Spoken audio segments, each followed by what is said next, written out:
आदाब, नमस्कार। कैसे हैं साथियों? आपका स्वागत है हमारे चैनल लॉक लाइन न्यूज़ में। और मैं आज आपके बीच में उपस्थित हुआ हूँ एक ऐसी घटना लेकर के, जो घटना जनपद बरेली के थाना भोजीपुरा के गांव घुरसमसपुर में घटित होती है। और वो घटना ऐसी घटना है जिनमें विवाहेतर संबंधों के चक्कर में एक प्रेमी को अपनी प्रेमिका के हाथों अपनी जान गंवानी पड़ती है।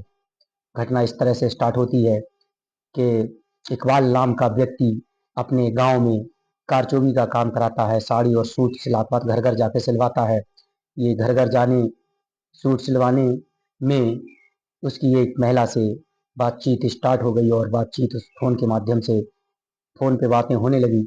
और जब फोन पे बातें होने लगी तो ये लगातार चीज़ें आगे बढ़ते रही और बढ़ते बढ़ते एक ऐसी जगह पहुंच गई कि वो लोग आपस में मेल मुलाकात करने लगे। घटना बिल्कुल लास्ट दिन पहुंच जाती है। सब कुछ होते होते लास्ट दिन पहुंच जाती है। प्रेमी इकबाल अपनी प्रेमिका के कुछ फोटो, कुछ ऑडियो वीडियो रिकॉर्डिंग्स अपने पास सेव कर लेता है और उन्हीं ऑडियो वीडियो के माध्यम से धमका करके उसका यौन शोषण करना स्टार्ट कर देता है। लास्ट दिन इकबाल अपनी ससुराल जाता है। ससुराल में अपनी वाइफ और बच्चों को छोड़ के अपने गांव घुड़समसपुर वापस आ जाता है और शाम को आकर के अपनी प्रेमिका से कहता है कि आज रात को तुम्हें मेरे घर पर आना है, क्योंकि मेरे घर पर कोई नहीं है। और उसे नींद की गोलियां देता है। कहता है कि ये अपने पति को नींद की गोलियां देकर तब तुम्हें मेरे घर पर आना है। शाम को उसकी प्रेमिका अपने पति को चाय में नींद की गोलियां दे देती है और नींद की गोलियां की चाय पीने के बाद उसका पति मोबाइल देखते देखते सो जाता है। फिर वो फोन करती है इकबाल को कि मैं आ रही हूँ। इकबाल भी उसे अपने दरवाजे पर इंतजार करता हुआ मिलता है और ले जाता है अंदर। ये लगातार रोज रोज की चिक चिक, रोज रोज का शोषण कहीं ना कहीं उसकी प्रेमिका को खल रहा था। उसे डर लग रहा था कि आज नहीं तो कल ये घटना उजागर होगी तो उसका गांव में रहना और घर में रहना दूभर हो जाएगा। इसी के चलते उसने अपने प्रेमी के सीने पर बैठकर उसका एक हाथ से मुंह दबा लिया और दूसरे हाथ से उसका गला दबाकर उसकी हत्या कर दी।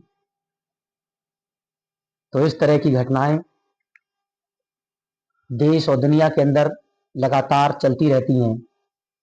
और ये घटनाएं अगर कम नहीं होंगी तो ये सामाजिक सरोकारों को भी तोड़ती हैं। इसलिए समाज को सही तरीके से समझाने के लिए ऐसी घटनाओं से सीख लेनी चाहिए कि समाज की ऐसी कुरीतियों को खत्म करना पड़ेगा। आपको अपने अपने समाज में ये चीज़ों को देखना पड़ेगा। अगर ये नहीं हुई तो कहीं ना कहीं एक परिवार दूसरे परिवार और ये लगातार चीज़ें बढ़ेंगी तो इससे परिवार और सामाजिक सरोकारताएं भंग होती हैं। और एक घटना बरेली के अंदर घटित हुई जिसमें बिथरी थाने के अंदर पुलिस से मुठभेड़ में पशु तस्करों की गिरफ्तारी हुई। दो के पैर में गोलियां लगी, एक पुलिसकर्मी भी घायल हो गया। कुछ दिन पहले बरेली के अंदर हुई घटित घटना गोली कांड में मुख्य आरोपी राजीव राणा के घर में भी गृह कलेश पैदा हो गया है और वो गृह कलेश थाने तक पहुंच गया है। तो ये संपत्ति के विवाद, ये प्रेम प्रसंग के विवाद और ये कहीं ना कहीं कानून के उल्लंघन के जो चीजें हैं, ये लगातार आपको जो है नुकसान पहुंचाने का काम कर रही है। इसलिए इन सब चीजों से बचते हुए आपको सामाजिक सरोकारता बनानी पड़ेगी और इन सामाजिक सरोकारों के माध्यम से ही आगे बढ़ना पड़ेगा। सभी साथी चैनल के माध्यम से लगातार सब्सक्राइब कर लीजिए, लाइक कर लीजिए, जिससे कि आप लोग जो है बने रहेंगे चैनल पे। सबका बहुत बहुत आभार, धन्यवाद।